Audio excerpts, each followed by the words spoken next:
இன்பத்திலும் துன்பத்திலும் நல் தந்தையாய் நீ இருப்பாய். கண்ணயர காத்திருக்கும் நல் அன்னையாய் அருகிருப்பாய். அன்பான இயேசு ஆண்டவரே, நீர் கொடுக்கின்ற சுகங்களுக்காகவும் நீர் செய்கின்ற நல்ல செயல்களுக்காகவும் நாங்கள் உமக்கு நன்றி செலுத்துகிறோம். உம்மை ஆராதிக்கின்றோம். முதல் வாசகத்திலே நாம் பார்க்கின்றோம், தாவீது அரசன் நன்றாக இறைவனின் சொல்லை கேட்டு அதன்படி நடந்தார்.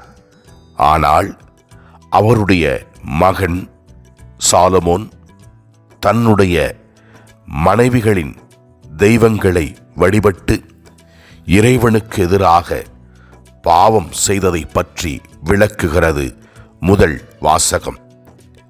இதனால் மனம் உடைந்து போன கடவுள் அவருடைய அரசை பெற்றுக்கொள்கிறார் அவரிடமிருந்து. நற்செய்தி வாசகத்திலே நாம் பார்க்கின்றோம், ஒரு பெண்மணி தன்னுடைய குழந்தைக்காக பரிந்து பேசுகிறார்.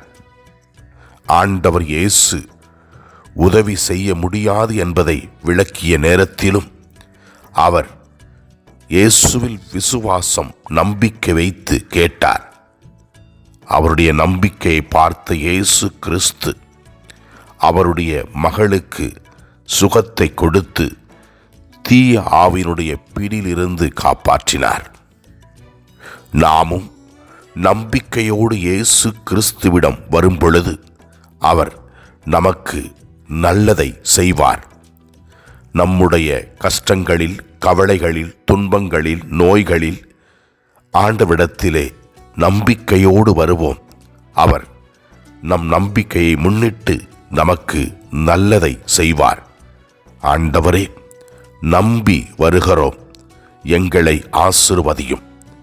எங்களிடத்திலே யாரெல்லாம் ஜெபத்தை கேட்டார்களோ அவர்களுக்கும் உமது அருளை கொடுக்க வேண்டும் என்று ஜெபிக்கின்றோம். எல்லாம் அல்ல இறைவன், தந்தை, மகன், தூய ஆவியார் நம் ஒவ்வொருவரையும் ஆசீர்வதிப்பாராக. இயேசுவுக்கு புகழ். மரியே வாழ்க. ஆமென்.